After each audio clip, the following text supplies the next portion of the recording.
Have you been curious about Mexican magic or sorcery? Maybe you've wanted to explore the term brujo or bruja or what it actually means. Well, you're in luck because today's guest is Laura Davila, author of Mexican Sorcery, a practical guide to Brujeria de Rancho, aka Daphne La Hechicera. I'm your host, Ray Madrano, and welcome to WooWoo.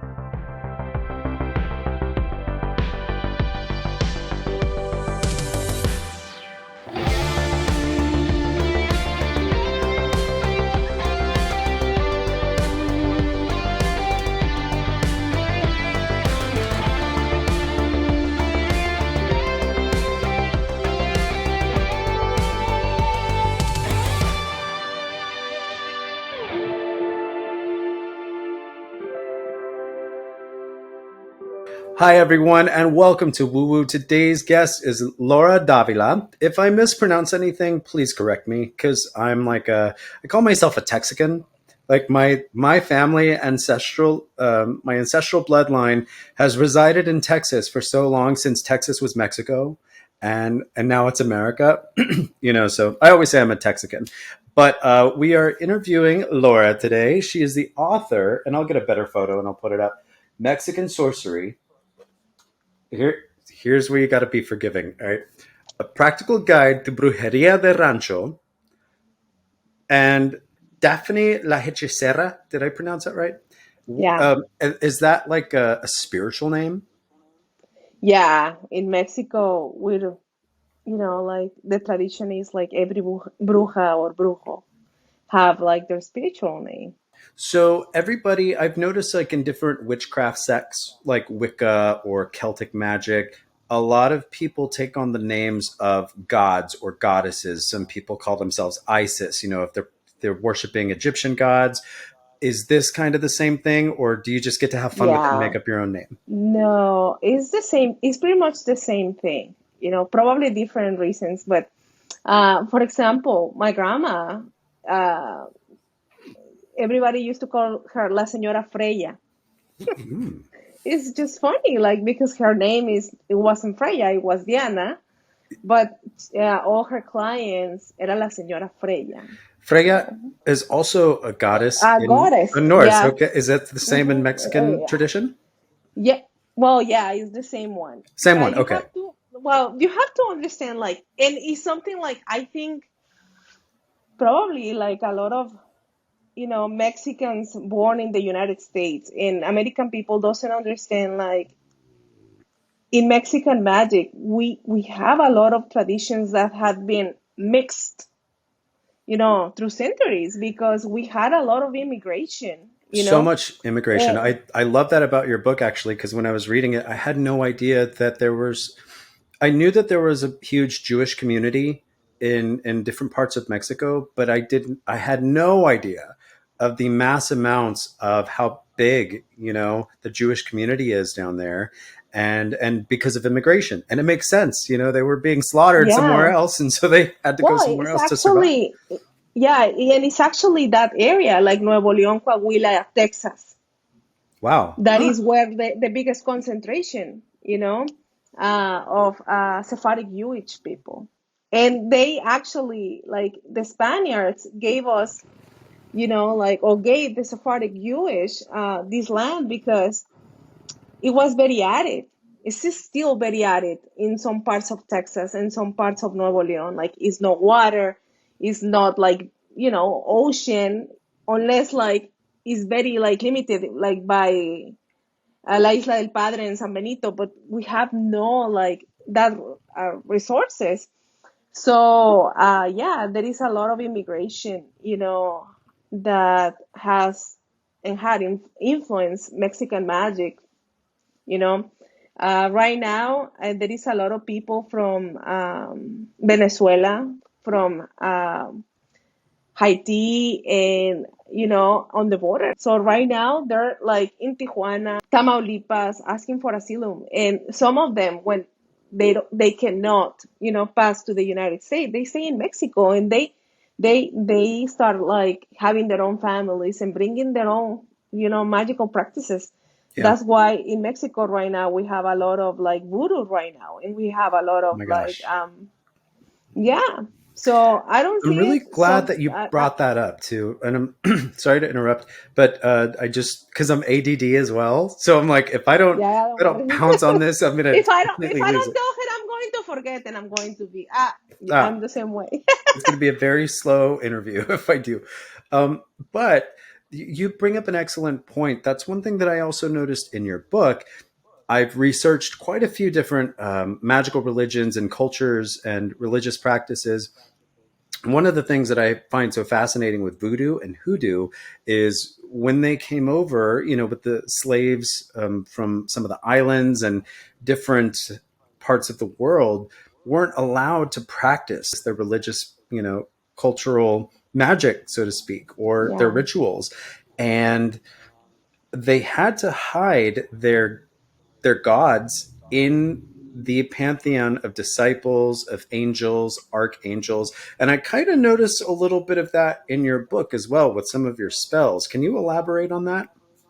well, remember, just like I said, like not it only or indigenous root like suffer this colonization, but the Sephardic Jews too. Like Yeah. um, they were practicing, Judaism, and they were fine, when they were in Europe until, it was the Andalus that it was like over that period, and Spain conquered that territory of Portugal.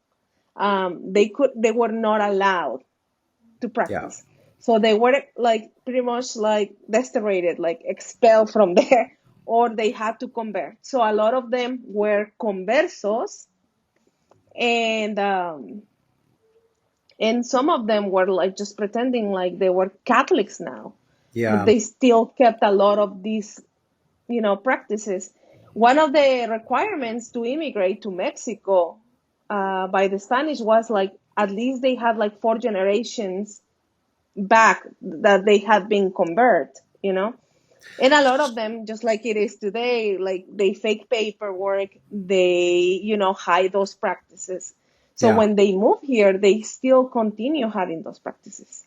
So the same thing was happening in Mexico by the Catholic religion as it was in America, kind of like with the Salem witch trials It was way worse. and It the was way slavery. worse because Really? here, yeah, in Monclova, they were actually like burned. Like they were like burned. And Often. yeah, Yeah. yeah. And more than witches, they were more like Jewish women and men, you Yeah. know? And most of them had a lot of money. Like that's the other thing. Like they Wow. said like that is a pattern where like a pattern where you said like, oh, there were not only like burning like mestizas. They were more like burning like Jewish women because they knew once they, in the case of Mariana de Carvajal and a lot of them, like they had a lot of land, they had a lot of privilege, they had a lot of money, they had gold. Yeah. So the Inquisition of Monclova, it was like one of the most like terrible. Like it is a lot of like things that they're horrible, but they're like documented if somebody wants to, look onto that. Yeah. Well, thank you for sharing that. That's something that I think not a lot of people know. And No, persecution is everywhere. It's still around today. People persecute now for the kind of clothes that you wear, the for the way that you speak, or if you have an accent or where you come from. yeah, Like if you're different, people bully you and they yeah, persecute you. It's not that much different today, unfortunately. But at least we're not getting well. At least we're not getting hanged or burned yet. But who yeah, knows? History has yeah, a yeah, tendency to repeat itself. Um, yeah. so I want to get into your book and I want to talk more. And our friend who kindly introduced us, and he introduced me to you more so, is J. Allen Cross. And I want to start with a quote that you have from him. Magic has always belonged to those who didn't have anything else to fall back on except magic. I thought that was extremely powerful, and I thought that was perfect for your book because I think there's also, and I was trying to look for it, I think there's a part in the beginning of your book where you say that this is not for the faint of heart, No, it's right? not. And I was not ready. I thought I was ready. I was not ready when I dived into your book, but I'm glad that I did because I learned so much. And so where I want to start off here is, have you yourself done every spell in this book? Have I ever used? Yeah, like have you yourself cast or used every single spell in this book, or Most of them. okay. Most of them. Okay, Most of I them. was really curious about that because when I was Most reading, of them. there's some And really risque, yeah.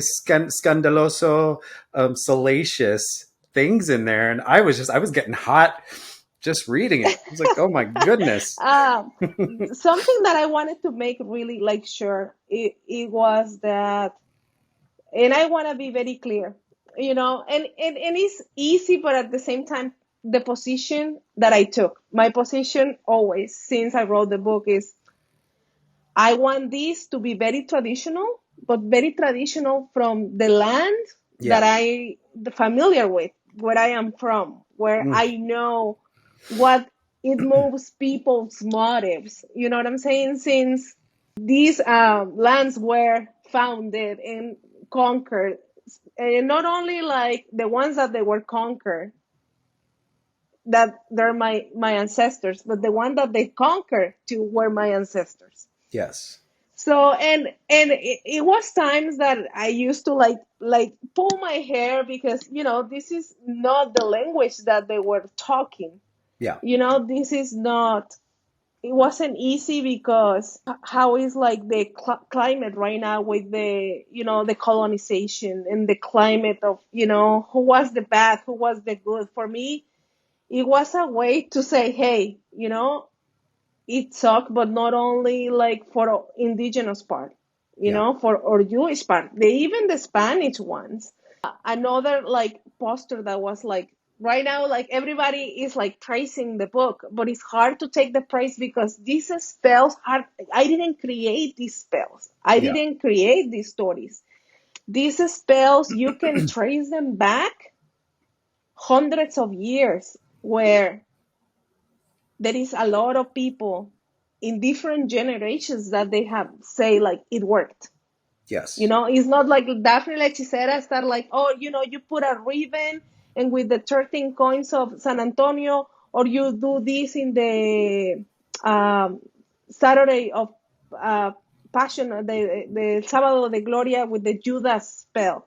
This is not things that I invented or I create. This is things that they go back for generations. So even the stories like El Charro Negro, Hmm. that's not something like, oh, it's an original story from Daphne Leches. No, no, this is the stories that our great grandparents used to tell our grandparents, Yeah. The same thing with San Miguelito and El Diablito, same thing. The only like original story that belongs to me that really happened and this person is real is the one that when I get lost in the cemetery.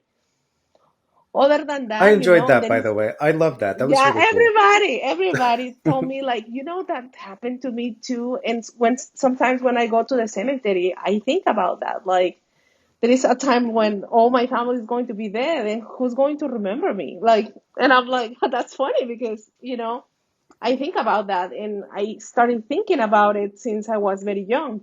Yeah. But it's kind of hard to take the praise when you know you didn't invent it like Yeah. the red cord, but at the same time when somebody doesn't like it, it's like they're not disliking me, they're disliking a system of magic that was created and developed from my ancestors like many hundreds years ago. It's Yeah. not some they don't like it, okay, it's not something personal because yeah, it's mine and I follow it and I believe in it, but it's not like my baby. Like, you Yeah. know what I'm saying? Like, It's almost like recipes, like family recipes that have kind of exactly. passed down. Because that was another, Yeah. it was going to kind of steer me into my next question, but I think you answered it. It's just a lot of chefs when they write recipe books. I mean, you buy a cookbook from Martha Stewart, you know that she probably didn't write it all. You know, she had a whole team or other people that kind of helped assemble it to her, and she kind of gave her blessing to it. But I was personally curious because there's some really spicy, for lack of a better term, um, spells that you have in there involving pubic hair and all sorts of Yeah. really fascinating things. And I was just like, hmm. But That's it the all, that's the whole, like, pretty much you can see even those same prayers and formulas on a lot of tomes from the Inquisition. and everything that you said before about how what you were sharing is native to the land. Back in the day when women didn't have a lot of power or control, or this is also going to lead me back to something else that I really appreciate that you did. But needing to mate, procreate, find a lover, be sustained and taken care of. If they weren't allowed to work, what were they going to do without a man? And that was Exactly. something that society kind of had. And then you have the love spell, then you have the stay The faithful to me domination spell. spell. Uh-huh. Hmm. To Exactly. get, But it's a lot of, like, people doesn't take that into consideration, that even in Mexico, still today, because somebody said, like, but what's the point of putting something like that, like, financial, if that doesn't exist anymore? Like, if you want to go, you want money, you gotta go to work. And I'm like, probably doesn't exist in the same way, but now it's like the new way of controlling a woman is, you know what, you divorce me and I will not pay the right amount of child support. I'm going hmm. to quit my job, I'm going to work under the table. you Totally. know it will not be probably like, oh, you stay home and you don't divorce. Yeah, we had like gained a lot of rights and everything, but it's still a lot of like abuse, in Yes. other forms and shapes. But that didn't end yet. Yeah. And that person was like, oh, but the amarres is like really wrong. And I'm like, yeah, but you have to take into consideration to like the social context. Like, Yeah. we're talking about peoples of rural areas, who already had five or six kids, and you like, now you have to, like, what I'm going to do, you Yeah. know? And So it also makes sense to me from a standpoint of, if even at the bare minimum, if magic doesn't exist, right? If spells don't work, the placebo effect has been proven by science. And at the bare minimum, if you going through the ritual on the right day, at the right time, with the right tools and the right intention, it could be enough for you to open your eyes. And maybe one day you don't, you're not necessarily looking for that job opportunity or that money, but then you might see something and you're like, yeah, bam, that's my move. That's what I'm going absolutely. to do. That's a good Yeah. move. Uh-huh. And so that's why I say, like, what could it hurt? If you need to get something done, why not do it? What's the, Yeah, and if it doesn't work, it doesn't work, but at least you tried. Try any means absolutely. possible, I say. And I love how inclusive you were just right off the bat at the beginning of the book. I am a member of the LGBTQ community, and one of the reasons why I kind of struggled finding myself in this metaphysical supernatural world is because I was raised kind of in a generation where that was more of a woman's thing. And and it's really interesting that you talk about how men were the ones kind of leading these ancestral kind of rituals and ceremonies before. I didn't know that because I've always kind of Yeah. viewed, magic as like a feminine thing, and folk magic Well, as like a feminine thing. And and just hearing you talk about like pronouns, and like it doesn't matter if you're trans, if you're male, female, like you can access, the rules of the land basically, and like, yeah. the magic of the land. And I thank you for doing that because that's so powerful and profound, especially in our community, Latino communities. The machismo, it's there. It's very strong, especially in my family. Hmm. So Yeah, they in look at us a little everybody's crazy. in everybody's family, like, and I know, like, we're like advancing in that regard, because when we are open and say, in my family, Hmm. somebody else in my family too, and once we acknowledge something that is cultural, we can, change it. But when we're not even aware, we cannot even like acknowledge it, how do we change it? Yeah, absolutely. So, Well, I but mean, that's yeah, wonderful. Thank you for doing that because I think a lot of people are going to find your book and instantly, if they question if it's not for them or something right off the bat, you just make people feel more welcome and more comfortable. And it was so wonderful. So thank you for doing that. yeah, a lot of people had told me that, like, I thought it was like a woman thing. And I'm like, well, not in the, like, in the old Mexico before it was Mexico. Yeah. Like, for example, if you see the books of Alfredo Lopez Austin, he talks about 40 types of magicians or witches or sorcerers, because he even said, like, we don't have a specific word for what they were doing, but they were Yeah. magical people. But he estimated that were way more than 40. Of all those 40, only three are women. Wow. So yeah, so and the three of them that they were women, they were like mistreated. Like it was like a really bad day to be born. You Yeah. know, they Yeah. had a really bad luck. But the ones that were like the advisors, for the government, the casters, they were men. They were not Yeah. women. Now, So that being said, because I also know that you use the term brujo or bruja like interchangeably, really, yeah. is there a definitive difference between like a brujo and a curandera, or is that slang or? No, no, there is like different practices. For example, like, but just like I explained it in the book, yeah, academically, like, Okay, yeah, in the theory, yeah, we have curanderos, we have brujos, we have hechiceros or hechiceras or hechiceres, yeah. Which is we sorcery, have, right? yeah, Hechicera is sorcerer. Yeah, yes, yeah. love that We word. have witches, that is brujeria. We have ensalmeros, ensalmeras, ensalmeres, but that's like academic term that it was actually like given to these practitioners, but the Catholic Church, you know what I'm saying, like, Yeah, you know from here to here, you're like sin, like you're making this sin, and we're going to judge you and prosecute you in these ways, but if you do this and this, you know what I'm saying. yeah, In actually, like in Texas, this side, when all of it was like together, like Nuevo León, Coahuila, Tamaulipas, the only, like, pretty much a brujo and a hechicero was the same thing. The yeah, only difference, because both could have like a pact with demonic or infernal beings, it was like if somebody accused that woman or that man of flying, like I saw that person fly. yeah, So that was like the way to difference them of a bruja and a hechicera. But that's an academic side.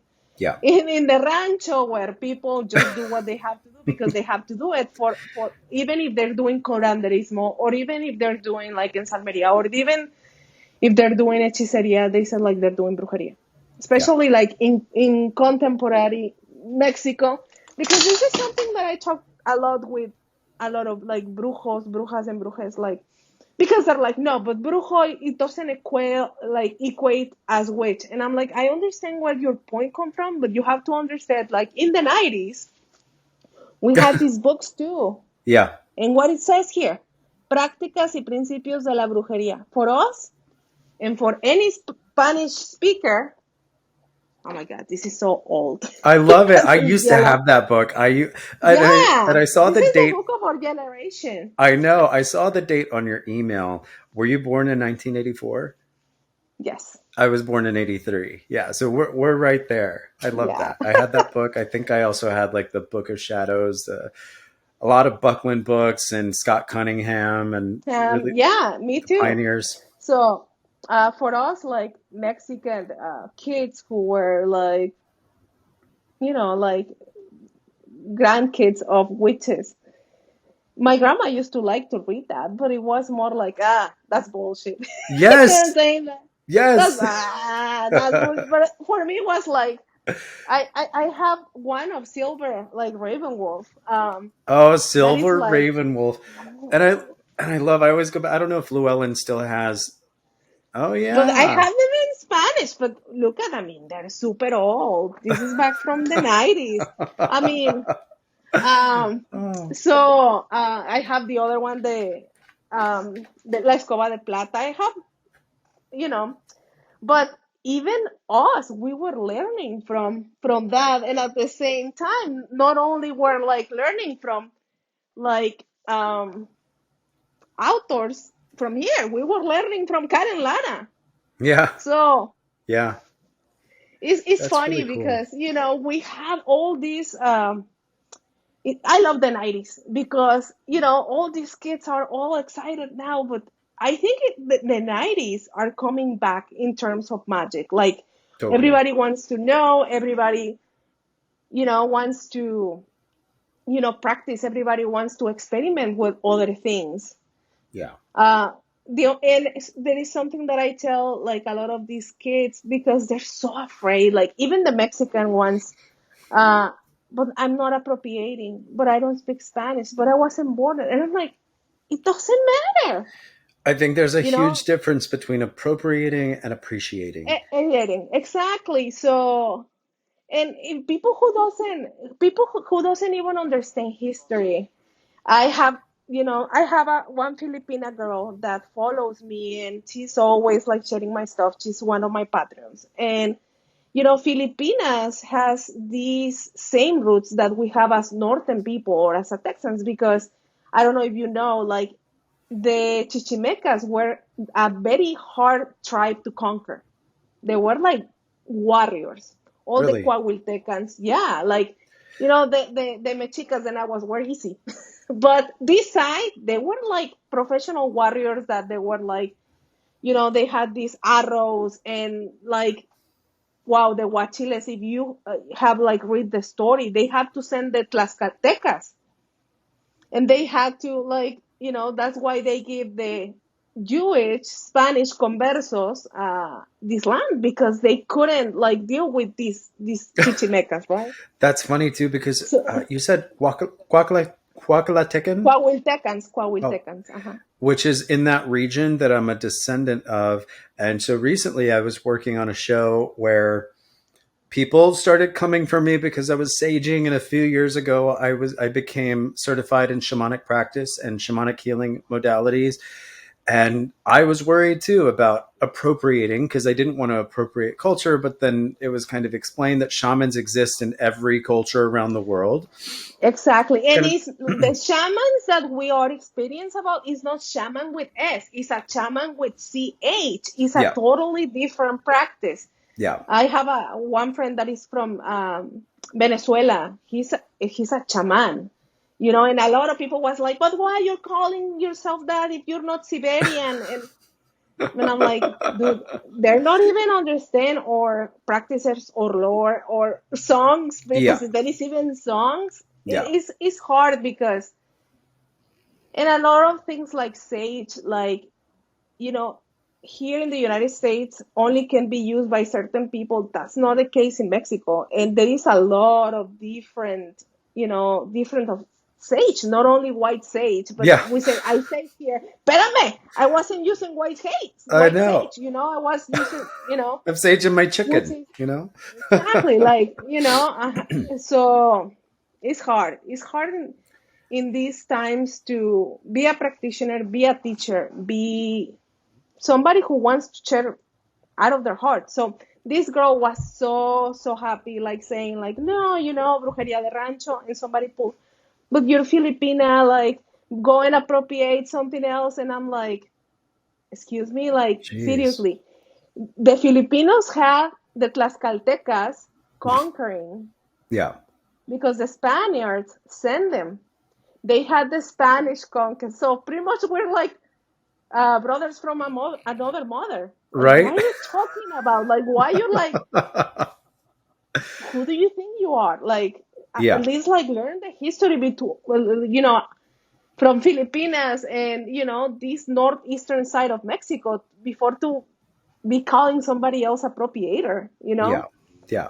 It is Yeah. hard. And that's where we get to say it's okay. You appreciate it. I every time people, now it's getting to the point with margaritas and sorry, margaritas and tacos and burritos and Mexican food, and I'm like, what? You're gonna stop eating Mexican food because you're not Mexican? Exactly. Like, come on, get over it. Like, appreciate Yeah, it, enjoy it. How do you feel exactly. about the And El Dia de los Muertos? Right? Because I know well, that they got some heat too with the face painting and the skulls and stuff like that. How do you feel about that? Do you feel that's well, appropriation? let me tell you something. And I got like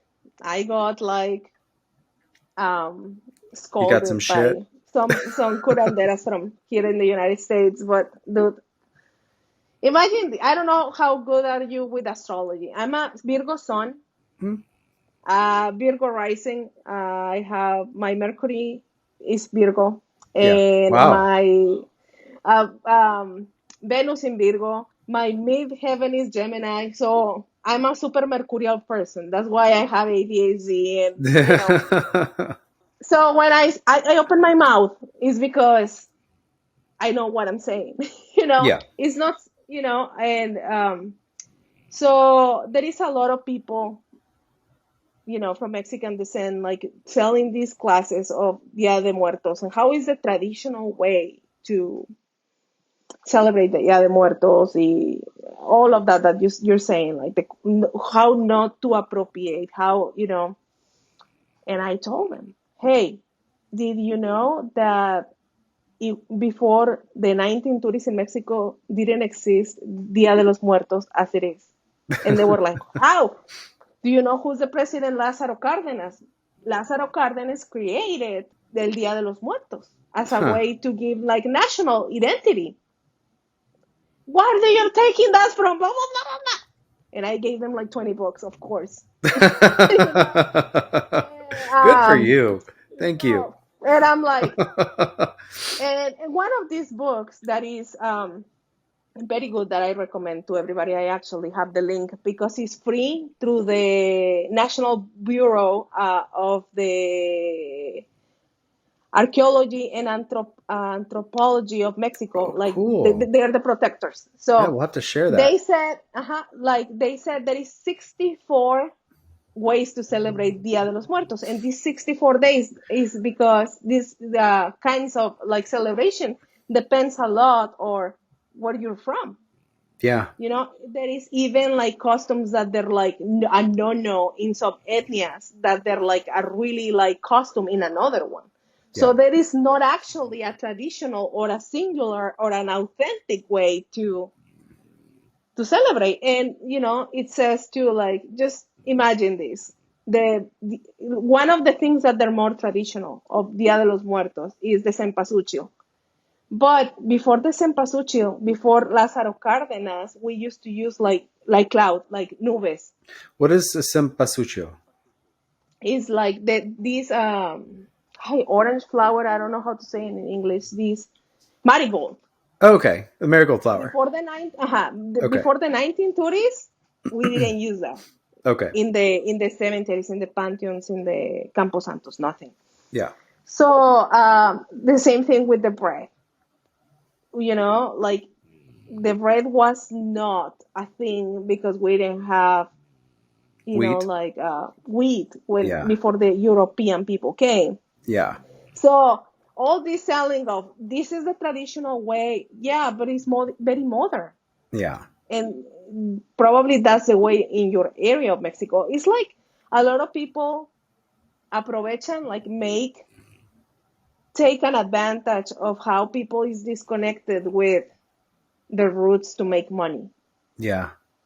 And it's something that it really like hurt my feelings, like, because I just immigrated a few years ago, but they're going to be my grandchildren one day. Yeah. They're going to be my great grandchildren because, and they're going to be gatekeeped, they're going to be gaslighted, they're going to, I don't want that. I Yeah. don't want that. And for me, more than anything else, it was like an ofrenda for my ancestors, and my spirits.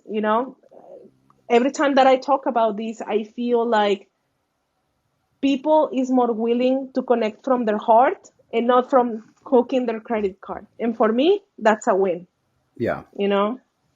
So That's yeah, beautiful. that's what I think. That's what I think, because I don't know if I'm doing it right. Are you doing it with respect? Yes. Are you doing it from your bottom? This is a way like you're doing it like bad. You're just, Yeah. honoring your ancestors. Yeah, I think as long So as you move into it with respect and good intention and you have strong intent, that's where the magic happens, And I have also felt really called to reconnect with my ancestral roots because when I was raised like my parents were very Catholic, and they practiced. My mom, my grandmother practiced strange folk things. The egg, the ojo limpia, or limpia de, ujú, you know, el mal de ojo. Ajá. yes. And then, but my grandmother too, sometimes when we would get sick, she would lay us down and she would brush us with some branches of herbs. And I remember just thinking, wait a second, that's not Catholic. I've never seen a priest do that to anybody. And you should be like, oh, shh, just be quiet and lay there.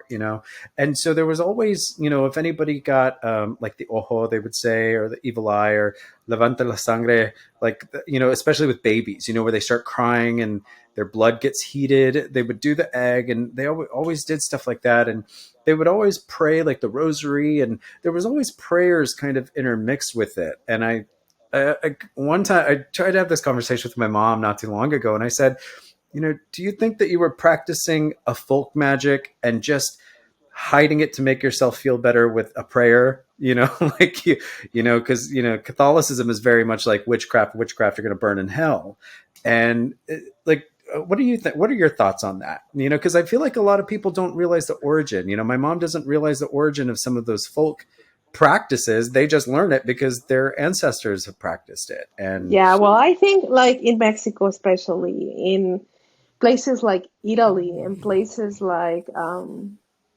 America Latina in general, yeah, there is not a like a drawing line between Catholicism and magic. It's like to meet just in the middle. yeah, And let me tell you that I feel like at least in a lot of like rural areas of Mexico. Uh, I don't know if you saw one of my posts, like a priest saying, like, if you like hide your brujeria here in the church or you take something to do brujeria, you're going to burn in hell. And I'm like, okay, I'm going to curse you if you curse somebody. It's just kind of the same thing. pretty But much. Yeah, I'm gonna damn you if you. exactly. So That's I, so I think funny. there is no, at least a clear line Yeah. now, you know. So, so that being said, there's some very intense spells in your book. Revenge, um, revenge and more revenge, a lot of revenge and getting people back. And I thought that it was very interesting that you noted that in like Mexican sorcery, karma isn't really a big belief system. Yeah. So No. I know like in American witchcraft or Wicca practices, there's the rule of three, the 3 times 3, whatever you send back. Well, What makes this practice so different? Is it the fact that a lot of the folk magic and the spells here are mostly for survival, or for like, how do you bypass well, karma on that? to be honest, I don't even think it's different. I have had a lot of like, just like we like dialogues, Yeah. encounters with a lot of like authors from the time of, Silver Ravenwolf and Bookland and, Yeah. that I don't know if you know, but it was a really, really like a witch hunt here in the United States where you said like things like, "Oh, I'm a witch, I do magic." They were like pretty much CPS knocking on your door, taking your kids away. Wow. So they started by putting like, "Hey, we're lawyers and we're like people like teachers and like everyday day," but they didn't even want to put like that law. It was something to protect themselves and protect their Yeah. children, their families from these witch hunts. But most of like hardcore, Wiccans, they know like it was a way more to be like righteous, like not harm somebody who wasn't deserving it or who wasn't, Yeah. Yeah, I guess it's kind of it's almost like instant karma, right? Or instant judgment. You're not going to go do a revenge spell on someone who didn't no, earn it. and, and sometimes that I tell them, I think like, well, admit that now I'm translating a lot of prayers because these prayers are not mine either. I just translate them. That's why, from English to Spanish, it's like they sound very chunky. Yeah. I thought you Um, did a great job with the book. It was very well. I try. Yeah. So, uh, here in the United States, a lot of brujos from Mexican descent that they're not actually like born in Latin America throw very loose the word enemy. And it's not like that. In Mexico, we understand, like, we have very clear, like, the difference between an enemy and between an adversary, Yeah. you know? So we're not throwing revenges on adversaries. Yeah. We do it in enemies, as in sworn enemies, that even they comment to you, and I'm going, okay, Yeah. you know what I'm Like saying? watch. So I also noticed like witch on witch fighting, like, hex on hex, curse on curse. Do you find that that's more common if somebody puts a curse or a hex on someone that you send it back to them or break it, or do you do something worse to them? I think, in Mexico, that's very common because, Okay. a lot of us, even if they're not born and raised in a family of witches, pretty much everybody's very magical, Yeah. or they know something about Imagination. folk. Yeah, Yeah. they're very creative. That's why, first of all, know that who do you dealing with, because there is a lot of people who's going to be totally out of your league Yeah. and, even my league. What? So, No. yeah, You're no, the there big is. leagues. What are you talking about? No, but it is like bigger leagues than I am. I know ladies that I think that more knows the devil for viejo than for diablo. And there is a lot of ladies who are like in their 70s and their 80s that have been doing this for a long time more than I do. Like Yeah. pretty much like they double my age and they have been doing this since they were very little. And that gives you a lot of experience. Absolutely. So that's why, I laugh when I see like a 20-year-olds, like 18-year-olds, like writing about witchcraft. Like, dude, you cannot even sit in a bar. You cannot Yeah. even sit in a bar with me Yeah. and ask for a fucking beer, and Exactly. you're like teaching me witchcraft, you know. Yeah. So I think like there is an age where you can start chatting with people, and there is some like that you should listen more. And I'm not saying like all of us have something to share, because all of us have and all of us do, but I think we should give like that places to people who are more and more experimented, Yeah, you I think know. that we definitely need to be experienced as a student before we can become a Yeah. teacher, and Yes. again, now we live in such a world where everybody's like me, me, me, me, me, my social media, my platform, my this, my that. And I think it's great for people to have voices. But we also have to keep in mind, I mean, like me, for instance, I've worked in film and television for my entire adult life, and I'm now almost 40. Starting something in front of the camera, I'm not comfortable in front of the camera. I work behind the camera for a living for a reason. And but now I feel called to a point to not only share stories but connect other people, because I want to spread the knowledge and the wealth that we're living in a far more spiritual world now, I think, than a physical one. Mm-hmm. And Mm-hmm. especially, you were talking about it before, people are so creative, your imagination is the limit. And if we're creating and manifesting our own destinies and our own worlds, why wouldn't we want to do one where there's less violence and more love and appreciation, Yeah, and more absolutely. knowledge. And that kind of brings me into the next part of what I wanted to talk to you about. Your book offers a lot of really great like cleansings. Like you had a recipe for a floor wash, which I thought was fabulous. And it was, is it fabuloso in the ingredient, or is it pine sol? Is it? Yes. Yeah. yes, there is in the section of the cleansings is, all the moms, all the grandmas from forever always like use pine sol or Yeah. fabuloso lavender. So I pair that with the El Precioso Madero prayer. That is one of the most like famous and more like Catholic, folk Catholic Yeah. prayers. And with a cross of ocote cross. If For the people who doesn't know what is an ocote cross, is ocote is a kind of like pine from Mexico, Yeah. and the Mexica used to use them instead of, they didn't have candles at that time. So they used to light those ocote like they were like candles to light up. Yeah. And when that thing, like the resins that what they were like falling, that That was would very drip. healing and that was very cleansing.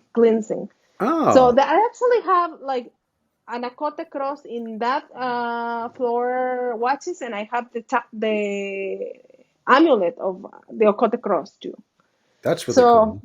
I also got to say yeah, too, one thing that I really enjoyed learning about was the like origins of amulets and talismans were way different than what we think of them. And I'll let everybody go read that if you're interested in amulets and talismans. But there's a great part in your book where you definitely kind of deep dive into that. So you also mentioned earlier that you, to me privately, sorry guys, we were talking before we recorded. You're working on a new book. Can you tease us and tell us what that's about?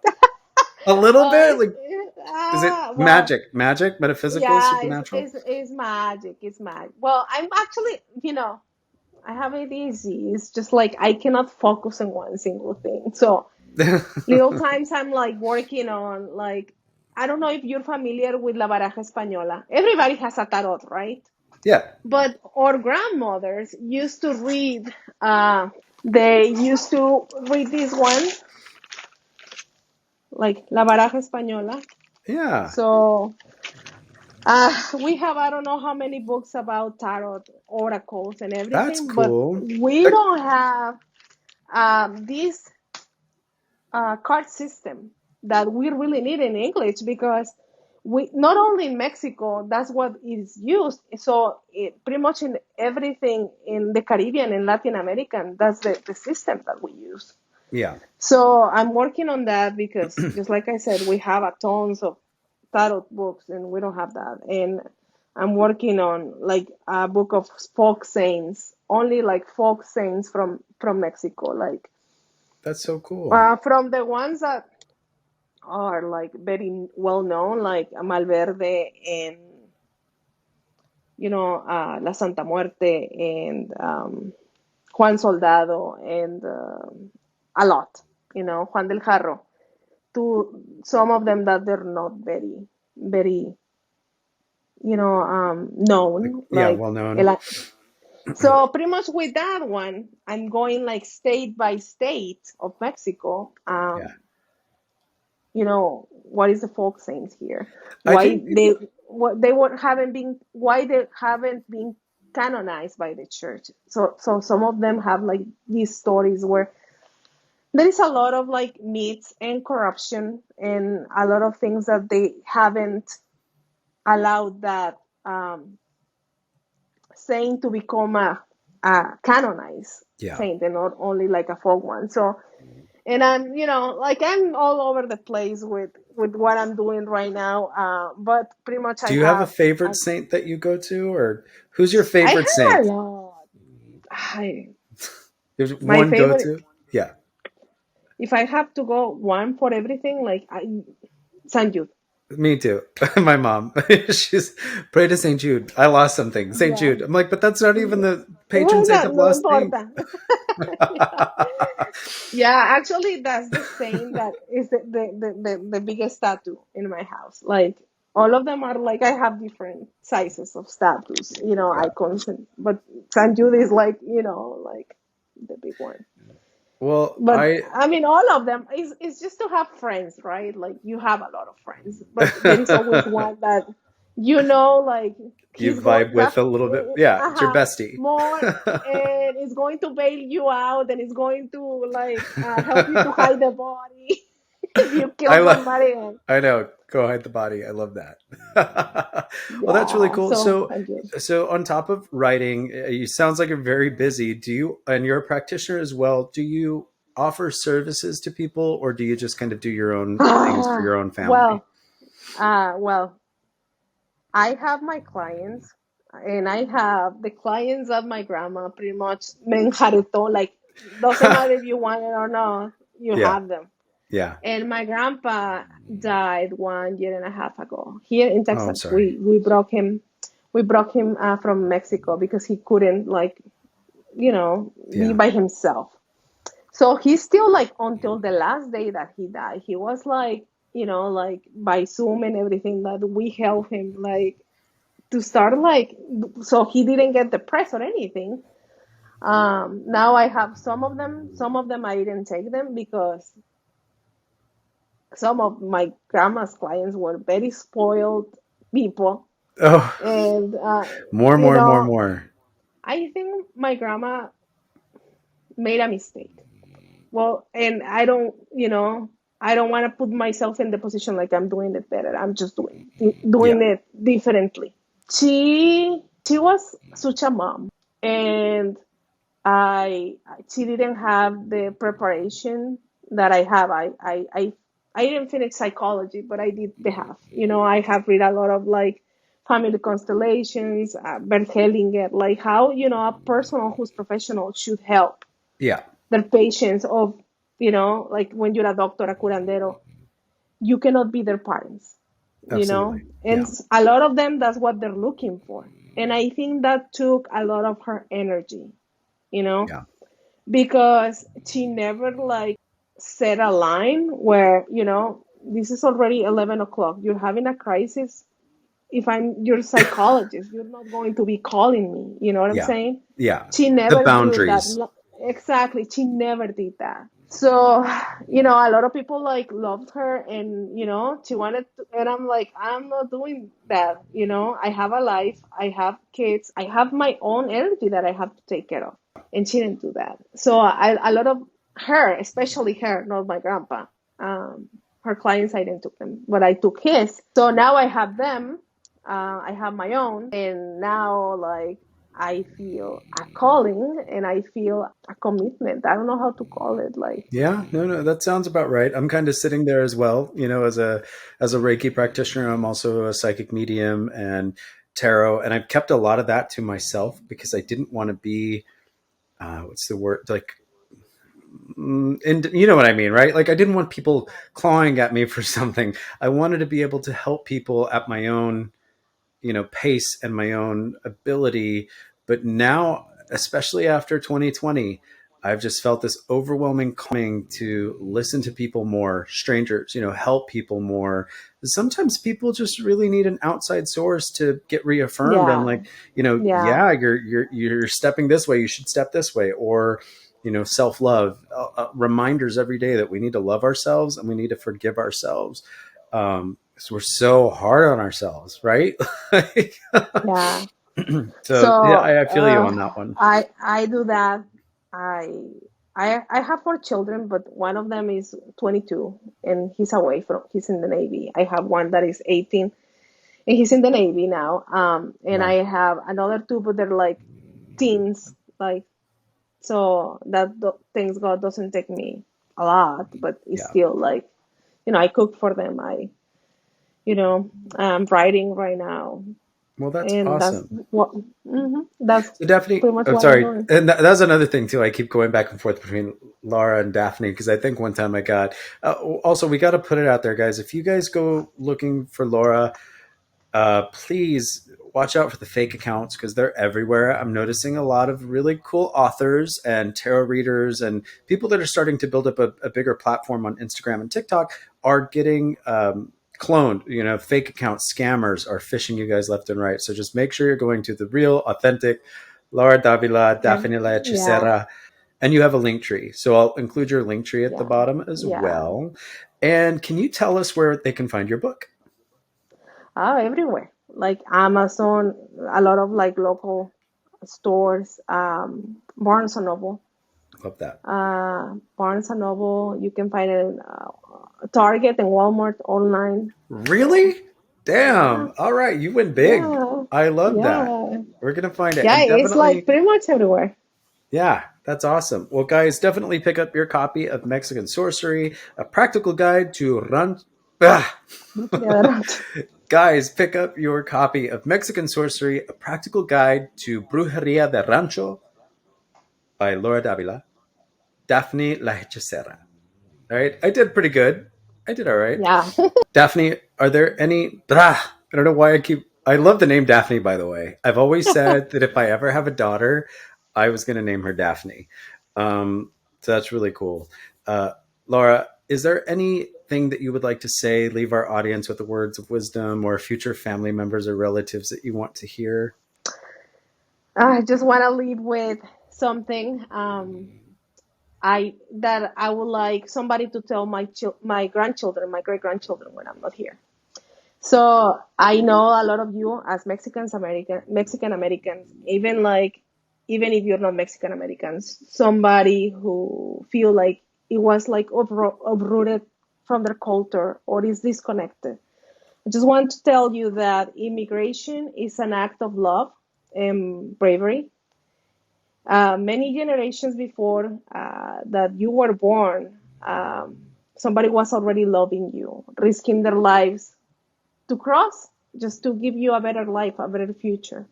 You may not feel loved, you may not feel like sometimes that you matter, but a lot of your ancestors were trying and were trying really hard for you.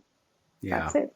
that's beautiful. Thank you so much. I'm going to go ahead and close this out here. Everybody go follow her now. Go check out her link tree. All the links are in the comment box below, and they're also in the info box wherever you hear podcasts. Thank you guys so much. Laura, thank you so much for being here. If you enjoyed today's podcast, please consider liking and subscribing. You can hear me anywhere where podcasts are available and also on YouTube. To learn more about today's guest, please check out my comment box or info box wherever you're getting your podcasts, and you can find out all you need to know, links, details, all of it. Leave me a comment, leave me a review if you enjoy it, and I hope you guys have a wonderful day. Until next time, Woo family.